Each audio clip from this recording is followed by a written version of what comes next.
Now, critically and importantly, the United States is party to NATO. NATO is a shared defense treaty, the North Atlantic organization.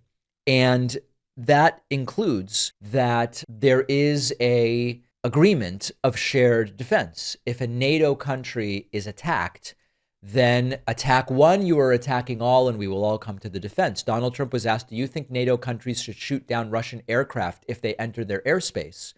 And Trump says, yeah. But then he was asked, would the U.S. help out? Trump is a little less clear on that. Do you think that NATO countries should shoot down Russian aircraft if they enter their airspace? Yes, I do. Would you back up NATO allies? You said that you thought that they should shoot down the Russian aircraft. Would you back them up? Would the United States help them out in some way? Depends on the circumstance, but, we're very strong toward NATO. Now, I actually don't have a problem with this answer in a lot of ways.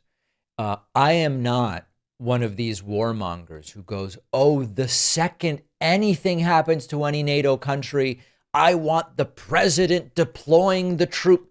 I don't want that. I'm actually anti-war as a general principle, with the understanding that sometimes war is inevitable or war could be necessary. But I'm the last person to go, no, Trump should be saying, we're going to go get him. But the theme always, there's actually two themes.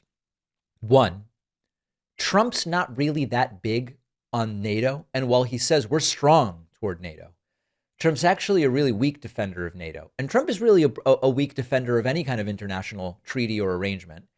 And Trump sees them as existing at the pleasure of the president. And this is why, after Obama did the Iran nuclear deal, Donald Trump just didn't like it. He didn't like that it was working. He didn't like that it had Obama's name on it. So Trump just backed out of the Iran nuclear deal. And of course, Iran did what's logical if you're Iran. You go, well, if they kicked us out of the deal, if they ended the deal, the treaty, we'll go back to doing our nuclear enrichment research. Why wouldn't we? That gives us both something that could be useful, and it gives us something that can be a negotiating point in the future. So Trump doesn't really respect international treaties and agreements. So that's one theme. The other theme is he's always softer on Putin than just about anybody else. If I can assure you that there are other countries where, if Trump was asked, if X country made some kind of incursion, is the U.S. going to be there to help out? And Trump would go, oh, we would be there with fire and with fury. Absolutely.